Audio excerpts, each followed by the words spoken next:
पहला क्वेश्चन आपका कहता है the shape of XeF6 is. तो सबसे पहले हम इसमें हाइब्रिडाइजेशन निकालेंगे। हाइब्रिडाइजेशन निकालने आपका फॉर्मूला होता है half into number of valence electron on the central atom. तो सेंट्रल एटम है आपका जेनॉन। जेनॉन में वैलेंस इलेक्ट्रॉन होते हैं आपके 8 प्लस एनी पॉजिटिव और नेगेटिव चार्ज, इसमें कोई चार्ज नहीं है। Then number of side atoms that is 6, ये हो जाएगा आपका 7, दैट गिव्स अस sp3d3। अब इससे आंसर होना चाहिए था आपका पेंटागोनल बाई पिरामिडल, लेकिन लोन पेयर की प्रेजेंस की वजह से ये लेस स्टेबल हो जाता है। तो रिपल्शन को रिड्यूस करने के लिए it forms disordered octahedral, option C. Next question कहता है the relative order of the reactivity of 1 to 3 degree alcohol towards dehydration इज। अब डिहाइड्रेशन जो प्रोसेस है अल्कोहल का, उसमें आपके फॉर्म होते हैं कार्बोकेटायन इंटरमीडिएट्स।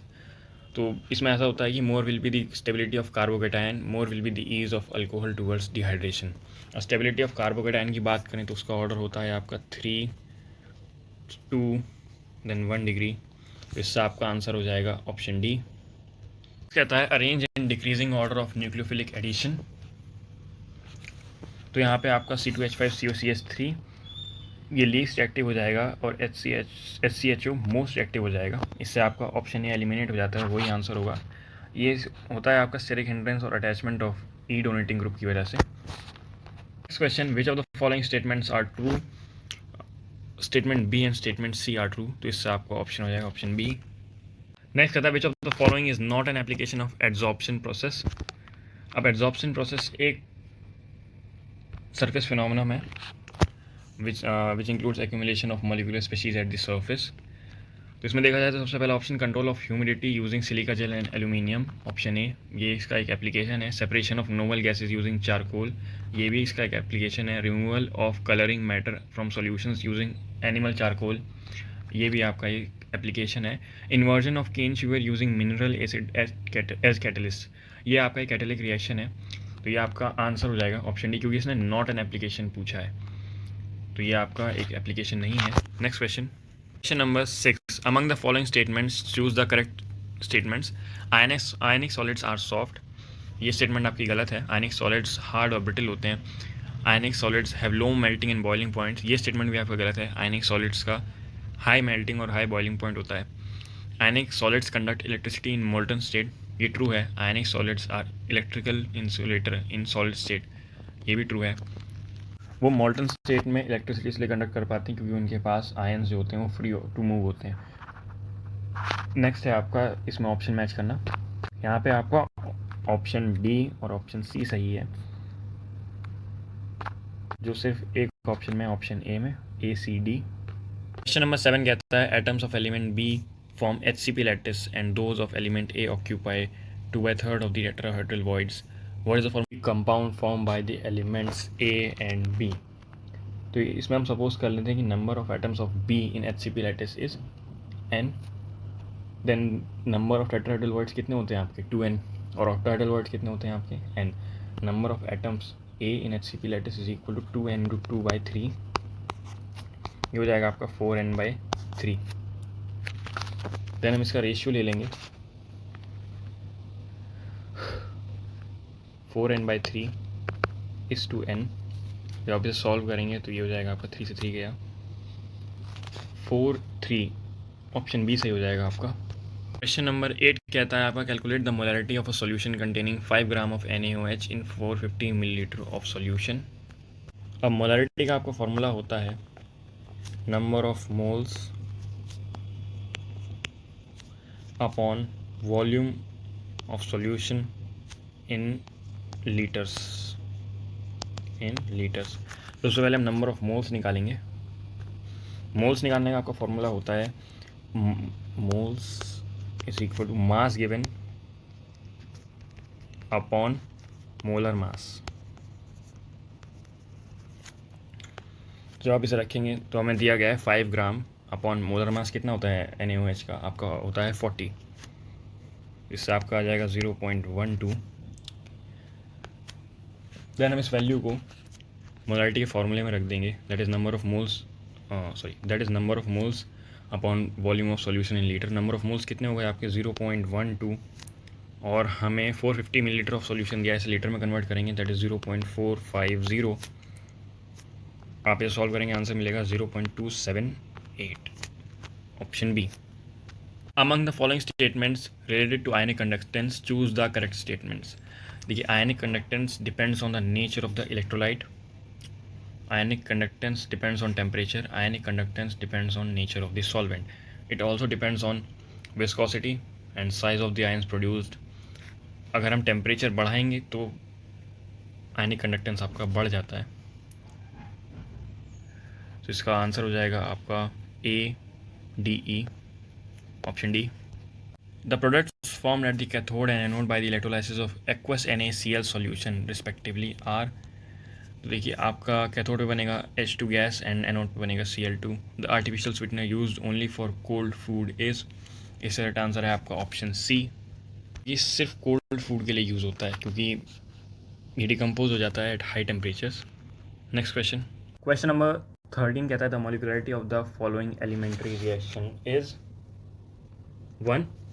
मॉलिक्यूलरिटी होती है आपकी number of molecules of reactant taking part in a chemical reaction. तो यहाँ पे कितने हैं आपके 1, इसलिए आंसर 1 हो जाएगा। देन नेक्स्ट कहता है which of the following is not the characteristic of physisorption. Enthalpy of adsorption is high, ये स्टेटमेंट गलत है आपका। Enthalpy of adsorption is low, basically 20 to 40 kilo joule mole inverse की रेंज में रहता है। नेक्स्ट क्वेश्चन नंबर 15 कहता है आपका the rate constant for a certain reaction is this, then the order of the reaction is. अब हम इसमें यूनिट देखेंगे रेट कांस्टेंट की और उससे ऑर्डर पता चलेगा। उसका फॉर्मूला होता है आपका मोल 1 - n litre n-1 second inverse. तो जब आप यहाँ पे n की वैल्यू 2 रखेंगे तो आपको आंसर मिल जाएगा mole inverse litre second inverse. आपका ऑर्डर हो जाएगा 2, option C. Next question, the decomposition of NH3 on platinum surface is zero order reaction if rate constant is this, the rate of production of H2 is। तो ये zero order reaction है, इसका मतलब ये हो गया कि rate is equal to rate constant, ठीक है। Then rate of production of H2 पूछा है हमसे, तो ये हो जाएगा जब आप सबसे पहले इसके लिए हमें बैलेंस इक्वेशन लिखनी पड़ेगी। इसकी बैलेंस इक्वेशन है वो है आपकी 2NH3 गिव्स N2 3H2, क्योंकि यहाँ पे स्टोइचियोमेट्रिक कोफिशिएंट का यूज़ होगा। ये हो जाएगा आपका delta H/3 delta T। Coefficient को हम नीचे ले आते हैं इज इक्वल टू, क्योंकि रेट यहाँ पे रेट कांस्टेंट के बराबर था, डेट इज 2.5 × 10⁻⁻⁴। जब आप इसे सॉल्व करेंगे आगे तो 3 को आप ऊपर ले जाएंगे 2.5 × 3 that is 7.5 × 10⁻⁴, that is in option B. अगर ये हमसे पूछता rate of production of N2 तो वो डायरेक्ट आपका हो जाता है 2.5 × 10⁻⁴, क्योंकि वहाँ पे कोई स्टोइचियोमेट्रिक कोफिशिएंट नहीं है जिससे मल्टीप्लाई करना पड़ता। नेक्स्ट क्वेश्चन कहता है, ओके, क्वेश्चन नंबर 17 कहता है the correct increasing basicity in aqueous medium is. तो NH3 आपका लीस्ट बेसिक हो जाएगा बिकॉज एल्काइल ग्रुप अटैच्ड है। Then primary amine is more basic than NH3, secondary amine is the most basic and tertiary amine has more alkyl groups. तो इसका जो आपका correct order हो जाएगा वो हो जाएगा ऑप्शन सी में। क्वेश्चन नंबर 18 कहता है आपसे, इसमें प्रोडक्ट पूछा गया है। अब ये है कोल्बे रिएक्शन, तो प्रोडक्ट पी इज, यहाँ पे आपका प्रोडक्ट हो जाएगा salicylic acid. Next question number 19 कहता है which of the following statements are correct about alkyl halides. Alkyl halides are polar so they are soluble in water. ये गलत है, alkyl halides are insoluble in water, तो आपका option A तो गलत हो गया। देन ऑप्शन बी आपका सही है, ऑप्शन सी भी आपका सही है। Then option D SN1 proceeds with inversion in configuration, ये आपका गलत है, option D. Then option E भी आपका करेक्ट है, तो इससे आपका आंसर हो जाएगा बी एंड ई ओनली। वैसे तो आपका ऑप्शन बी, सी और ई सही है, लेकिन यहाँ पे तीनों एक साथ दिए नहीं गए हैं, इसलिए आपका ऑप्शन ए सही है। क्वेश्चन नंबर 20 कहता है when 1.5 gram of a non volatile solute is dissolved in 30 gram of solvent, the boiling point of the solvent is raised by 2 Kelvin. Calculate the molar mass of the solute, okay, when the solvent is 1.58 Kelvin kilogram mole inverse. इसमें हम formula use करेंगे,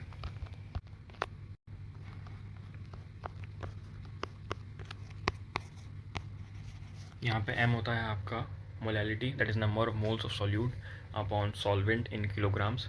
तो आप इसकी values यहाँ पे रखेंगे तो आपको आंसर मिलेगा 46.25, option A. Next question number 21, T99% with respect to T90 for a first order reaction is double. अब आप इसको सॉल्व कर सकते हैं। That is T is equal to 2.303 upon k log. सबसे पहले हम इसे सॉल्व कर लेते हैं 99% के लिए, T99%, तो 100 अपॉन 1 हो जाएगा। जब आप इसे सॉल्व करेंगे तो आपको आंसर मिलेगा दैट इज़ 2 इंटू 2.303 अपॉन के। ये आपको मिला T99% से। देन T90 निकालेंगे हम, that is 2.303 upon k log 100 upon 10। Log 10 होता है आपका 1, तो ये हो जाएगा। और लास्ट टाइम हमें मिला था 2 into 2.303, that is double. Option D सही हो जाएगा आपका। विच of the following is not a property of alpha sulphur? It is readily soluble in CS2, ये प्रॉपर्टी है। This allotrope is yellow in colour, ये भी ट्रू है। It's melting point is 385.8 Kelvin's, ये भी ट्रू है। It has a monoclinic structure, ये इसकी प्रॉपर्टी नहीं है, इसलिए आपका आंसर हो जाएगा ऑप्शन बी, क्योंकि इसने नॉट अ प्रॉपर्टी पूछा है। Next question. Then question number 24 and question number 25, ये आपके सेम क्वेश्चन है, ये अभी ऊपर कराए हुए थे। अब पता नहीं इसके मार्क्स दिए थे कि नहीं जामिए ने।